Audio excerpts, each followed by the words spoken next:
ಕಾಶಿ ಎಂದೇ ಪ್ರಖ್ಯಾತವಾದಂಥ ಊರು ಯಾವುದಪ್ಪ ಅಂತಂದರೆ ಅದು ಸರೂರು ಅಂತ ನಾವೆಲ್ಲ ಹೆಮ್ಮೆಯಿಂದ ಹೇಳಬೇಕಾಗುತ್ತೆ.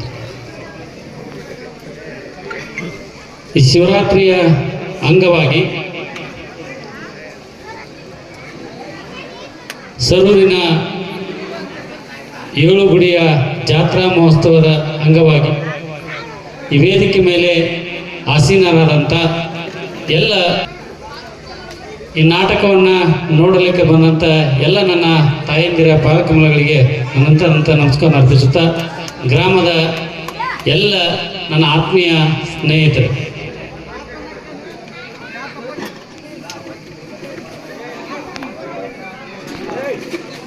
ನಾವು ಈ ದೇಶದ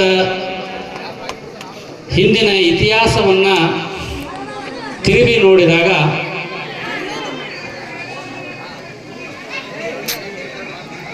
ಈ ಜಗತ್ತಿನಲ್ಲಿ ಅತ್ಯಂತ ಪ್ರಾಚೀನ ಇತಿಹಾಸ ಹೊಂದಿದಂಥ ದೇಶ ಯಾವುದು ಅಂತಂದರೆ ಅದು ಭಾರತ ಅಂತ ನಾವು ಹೆಮ್ಮೆಯಿಂದ ಹೇಳಬೇಕಾಗತ್ತೆ. ಭಾರತ ಇತಿಹಾಸ ಕ್ರಿಸ್ತಪೂರ್ವ 5000 ವರ್ಷಗಳ ಹಿಂದಿನಿಂದ ಈ ಭಾರತದ ಇತಿಹಾಸ ಬಂದಿದೆ. ಈ ಭಾರತ ಇತಿಹಾಸದಲ್ಲಿ ರಾಮಾಯಣ ಬರ್ತದೆ, ಮಹಾಭಾರತ ಬರ್ತದೆ. ಹಾಗೆ ಈ ಮಣ್ಣಿನಲ್ಲಿ ಅನೇಕ ಶರಣರು, ಅನೇಕ ಮಹಾತ್ಮರು ಹುಟ್ಟಿದ್ದಾರೆ. ಈ ಮಣ್ಣಿನಲ್ಲಿ ಅನೇಕ ಧರ್ಮಗಳು ಕೂಡ ಹುಟ್ಟಿದವೆ. ಜೈನ ಧರ್ಮ, ಬೌದ್ಧ ಧರ್ಮ ಅಂತ ನಾವು ಕರಿತೀವಿ. ಇವೆರಡೂ ಧರ್ಮಗಳು ಈ ಮಣ್ಣಿನಲ್ಲೇ ಹುಟ್ಟಿವೆ. ಇಡೀ ಜಗತ್ತಿಗೆ ಅಹಿಂಸೆಯನ್ನ ಬೋಧಿಸಿದಂಥ ಧರ್ಮ ಜೈನ ಧರ್ಮ. ಇಡೀ ಜಗತ್ತಿಗೆ ಶಾಂತಿಯನ್ನ ಬೋಧಿಸಿದಂಥ ಧರ್ಮ ಬೌದ್ಧ ಧರ್ಮ. ಇವೆರಡೂ ಧರ್ಮಗಳು ಈ ಹಿಂದೂ ಧರ್ಮದ ಭಾಗಗಳೇ. ಈ ದೇಶ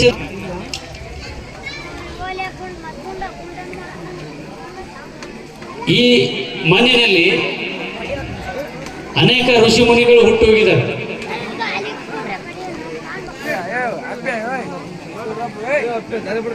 ಕ್ರಿಸ್ತಪೂರ್ವ 1000 ವರ್ಷದ ಹಿಂದೆನೆ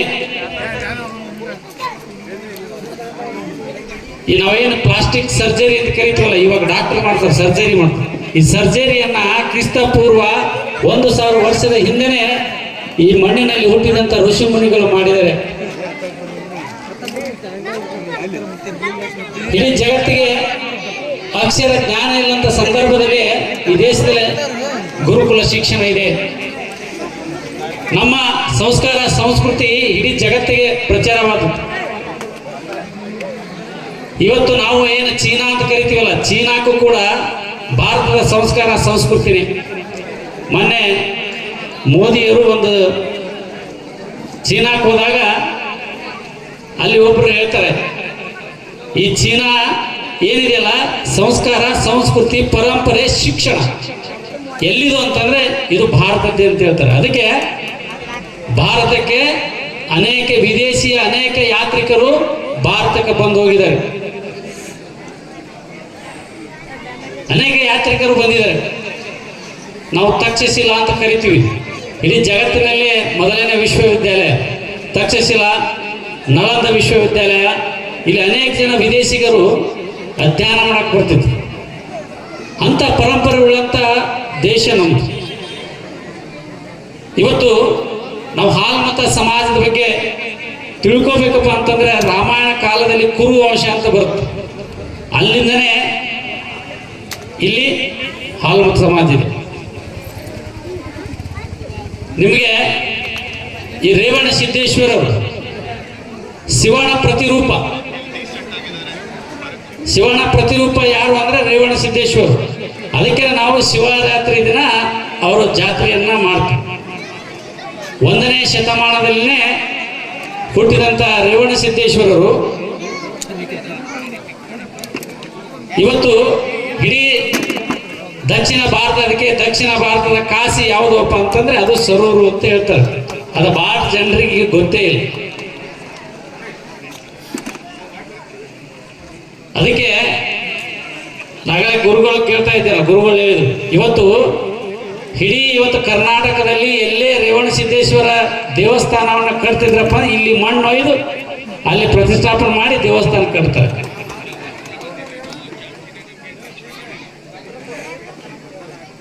ಈ ಸರೂರಿಗೆ ಬಹಳಷ್ಟು ಇತಿಹಾಸ ಇದೆ. ಬಹಳಷ್ಟು ಜನ ಯುವಕರು ನಾವೆಲ್ಲ ಓದಬೇಕು, ಇತಿಹಾಸವನ್ನು ತಿಳ್ಕೋಬೇಕು, ಅಂದಾಗ ನಮಗೆ ಗೊತ್ತಾಗ್ತದೆ. ಈ ಸರೂರಿನ ಮಹಿಮೆ, ಈ ಮಣ್ಣಿನ ಸಂಸ್ಕಾರ ಏನಿದೆ ಅಂತೇಳಿ ಗೊತ್ತಾಗುತ್ತೆ. ಅದಕ್ಕೆ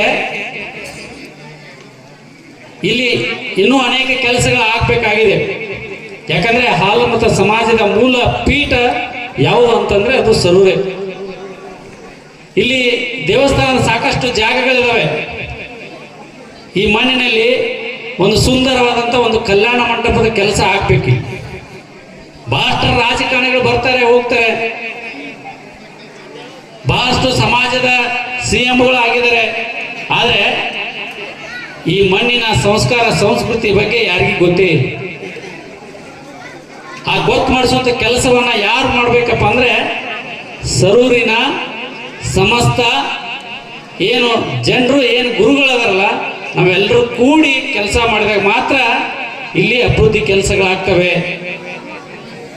ರಾಜಕಾರಣ ಬಂದಾಗ ಯಾರು ಪ್ರಜಾಪ್ರಭುತ್ವ ವ್ಯವಸ್ಥೆಯಲ್ಲಿ ಎಲ್ಲರಿಗೂ ಹಕ್ಕಿರುತ್ತೆ, ನೀವೇನ ಮಾಡೋ. ಆದರೆ ಊರಿಗೆ ಅಭಿವೃದ್ಧಿ ಕೆಲಸಗಳು ಆಗ್ಬೇಕಪ್ಪ ಅಂದ್ರೆ ನಾವೆಲ್ಲರೂ ಒಂದಾಗಿ ಒಗ್ಗಟ್ಟಾಗಿ ದುಡಿದಾಗ ಮಾತ್ರ ಅಭಿವೃದ್ಧಿ ಕೆಲಸ ಆಗ್ತವೆ ವಿನಃ ಇಲ್ಲಪ್ಪ ಅಂದ್ರೆ ಯಾವ ರಾಜಕಾರಣಿಗಳಾಗ್ಲಿ ಯಾವ ಪಕ್ಷಗಳಲ್ಲಿ ಯಾವ ಕೆಲಸ ಮಾಡಲ್ಲ.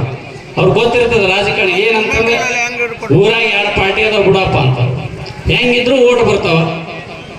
ಕಲ್ಲಪ್ಪ ಆ ಕಡೆ ಬಂದ ಮಲ್ಲಪ್ಪ ಈ ಕಡೆ ಬಂದೇ ಬರ್ತಾನ. ಯಾಕೆ ತಲೆ ಕೆಡಿಸ್ಕೊಳ್ಳೋದು, ಎಲೆಕ್ಷನ್ ಬಂತ ಒಂದು 2 ದಿನ ಕುಡಿಸಿದ್ರಾಯ್ತು, ಒಂದು 500 ರೂಪಾಯಿ ಕೊಟ್ರಾಯ್ತು, ಓಟ್ ಹಾಕ್ಸ್ಕೊಂಡು ಹೋದ್ರಾಯ್ತು ಅಂತ ಹೋಗ್ಬಿಡ್ತಾವ.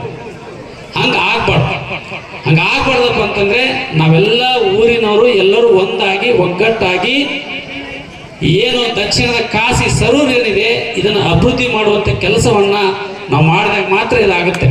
ಆ ಮಾಡುವಂಥ ಕೆಲಸವನ್ನ ಎಲ್ಲ ಮೇಲೂ ಕೂಡ ಇವತ್ತು ಜವಾಬ್ದಾರಿ ಇದೆ. ನಾನು ಇನ್ನೊಂದು ಮಾತನ್ನ ಹೇಳಕ್ ಬಯಸ್ತೇನೆ. ನಾವೆಲ್ಲ ಇರೋರೆಲ್ಲ 90% ರೈತರೇನು. ಈ ಊರಲ್ಲಿ ನಾವೇನು ಬದುಕ್ತಾ ಇದ್ದೀವಲ್ಲ, ನಾವೆಲ್ಲ ಭೂಮಿ ತಾಯಿಯನ್ನು ಅವಲಂಬಿಸಿನೇ 190% ಜನ ಬದುಕ್ತಾ ಇದ್ವಿ. 10% ಜನ ಭಾಳ, ಒಂದು 5% ಜನ ನೌಕರಿ ಮಾಡ್ತಿರ್ಬೋದು ಅಲ್ಲಿ ಹೋಗಿ.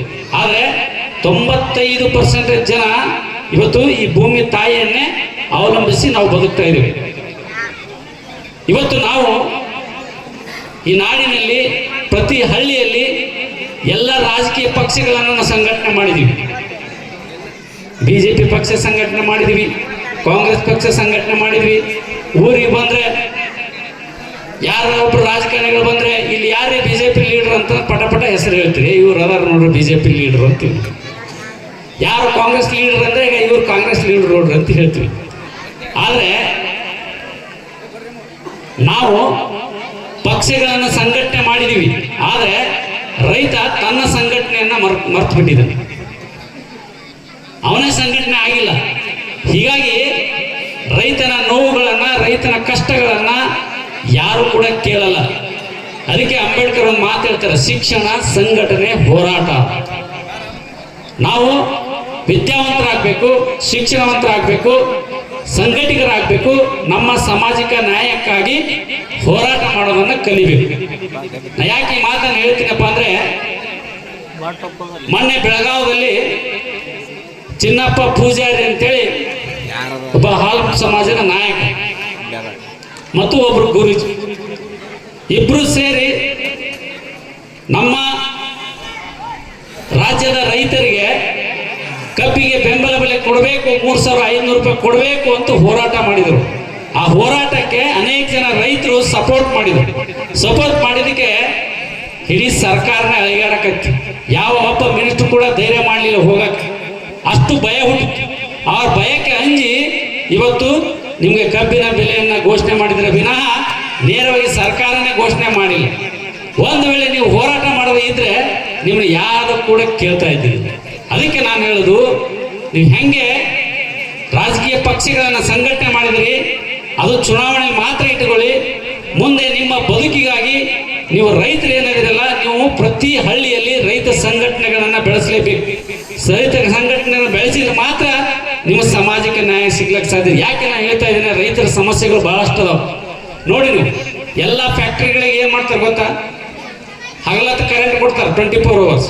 ಆದರೆ ಈ ದೇಶಕ್ಕೆ ಅನ್ನ ನೀಡುವಂಥ ರೈತ ಯಾವಾಗ ಹೋಗ್ಬೇಕಪ್ಪ ಅಂದ್ರೆ ರಾತ್ರಿ ಕೊಡ್ತಾರೆ. ಒಮ್ಮೆ 4 ಗಂಟೆಯಿಂದ ನೀವು ನೀರು ಬಿಡಕ್ಕೆ ಹೋಗ್ಬೇಕು. ಈ ಪರಿಸ್ಥಿತಿ ಹಿಂಗಿದೆ.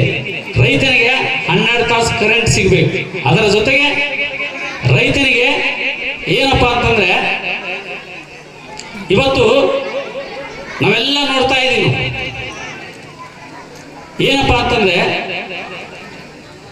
ಎಲ್ಲ ಇಲಾಖೆಗಳಲ್ಲಿ ಹೋದ್ರೂ ಕೂಡ ರೈತನಿಗೆ ಮೊದಲು ಕುರ್ಚಿಗೆ ಕುಂದಿರಿಸುವಂತ ವ್ಯವಸ್ಥೆ ಇವತ್ತು ಈ ದೇಶದಲ್ಲಿ, ಈ ರಾಜ್ಯದಲ್ಲಿ ಬರಬೇಕಪ್ಪ ಅಂದ್ರೆ ನಾವೆಲ್ಲ ರೈತರು ಸಂಘಟನೆ, ನಾವೆಲ್ಲ ಅಧಿಕಾರಿಗಳ ಮುಂದೆ ಹೋದ್ರೆ ಕೈ ಇಟ್ಕೊಂಡು ನಿಂದಿರ್ತೀವಿ. ಅವರೊಬ್ರು ಕುರ್ಚಿ ಕುಂದಿರ್ತಾರೆ. ಈ ದೇಶದ ನಿಜವಾದಂತ ಪ್ರಭು ಯಾರು ಅಂತಂದ್ರೆ ರೈತ. ಅದಕ್ಕೆ ಈ ದೇಶದ ಅನ್ನ ನೀಡುವಂತ ರೈತನ ಋಣ, ಈ ದೇಶವನ್ನು ಕಾಯುವಂತ ಸೈನಿಕನ ಋಣ ಯಾರಿಂದ ಕೂಡ ತೀರ್ಸಕ್ಕಾಗಲ್ಲಂತೆ. ಅದಕ್ಕೆ ಇವತ್ತು ನಾನು ಹೇಳುದು, ನೀವೆಲ್ಲ ಒಂದಾಗಿ ಒಗ್ಗಟ್ಟಾಗುವಂತ ಕೆಲಸವನ್ನು ಮಾಡಿ ದೇವಸ್ಥಾನಗಳನ್ನ, ಮಠ ಮಾನ್ಯಗಳನ್ನ ಬೆಳೆಸ್ಬೇಕು. ನಾ ಯಾಕೆ ಮಾತನ್ನು ಹೇಳ್ತೀನಪ್ಪ ಅಂದ್ರೆ, ಈ ದೇಶದಲ್ಲಿ ಮಠ ಮಾನ್ಯಗಳ ಕೊಡುಗೆ, ದೇವಸ್ಥಾನಗಳ ಕೊಡುಗೆ ಬಹಳಷ್ಟು ಬಹಳ ಜನ ನಮ್ಮ ಯುವಕರಿಗೆ ಗೊತ್ತಿರಲ್ಲ. ನೀವು ಸ್ವಲ್ಪ ಗೂಗಲ್ನೇ ಹೋಗಿ ಸರ್ಚ್ ಮಾಡ್ಬೇಕು. ಈ ದೇಶದಲ್ಲಿರುವಂತ ಒಟ್ಟು ದೇವಸ್ಥಾನಗಳ ಆದಾಯ ಎಷ್ಟಿದೆ ಗೊತ್ತಾ? 3,60,000 ಕೋಟಿ ರೂಪಾಯಿ ಇದೆ. 3,60,000 ಕೋಟಿ ರೂಪಾಯಿ ಆದಾಯ ಬರ್ತದೆ. ನೀವು ಭಾರತದಲ್ಲಿ ನೀವು ಎಲ್ಲೋ ಹೋಗಿರ್ತೀರಪ್ಪ, ದೇವಸ್ಥಾನಗಳಿಗೆ ಹೋಗ್ತೀರಿ, ದೊಡ್ಡ ದೊಡ್ಡ ಕಾಶಿಗೆ ಹೋಗಿರ್ತೀರಿ, ಇಲ್ಲ ಎಲ್ಲ ಇವತ್ತು ಸುಬ್ರಹ್ಮಣ್ಯ ದೇವಸ್ಥಾನಕ್ಕೆ ಹೋಗ್ತೀರಿ, ಎಲ್ಲ ಹೋಗಿರ್ತೀರಿ. ಹೋದಾಗ ನೀವೇನ್ ಮಾಡ್ತೀರಿ? ದಕ್ಷಿಣ ಹಾಕ್ತೀರಿ, ಅದು ಹಾಕ್ತೀರಿ. ನೀವೇನ್ ತಿಳ್ಕೊತೀರಿ ಗೊತ್ತಾ? ಆ ದಕ್ಷಿಣ ದೇವರಿಗೆ ಗುಡಿ ಮುಟ್ತದ ಅಂತ ನೀವು ತಿಳ್ಕೊಂಡಿರ್ತೀರಿ. ಅದು ಗುಡಿ ಮುಟ್ಟಲ್ಲ ಅದು. ಯಾಕಂದ್ರೆ ಯಾವ ದೇವಸ್ಥಾನ 10,000ಕ್ಕಿಂತ ಹೆಚ್ಚು, 10 ಲಕ್ಷಕ್ಕಿಂತ ಹೆಚ್ಚು ಆದಾಯ ಇತ್ತಿಲ್ಲ, ಅದೆಲ್ಲ ಸರ್ಕಾರ ಕಿತ್ಕೊಂಡ್ಬಿಡ್ತದೆ. ಅದಕ್ಕೆ ಇವತ್ತು ಈ ಮಠಮಾನ್ಯಗಳ ದೇವಸ್ಥಾನಗಳು ಉಳಿಬೇಕಪ್ಪ ಅಂತಂದ್ರೆ ಇವತ್ತು ನಾವು ಮುಂದಿನ ದಿನಮಾನ ಹೋರಾಟ ಮಾಡಬೇಕಾಗತ್ತೆ.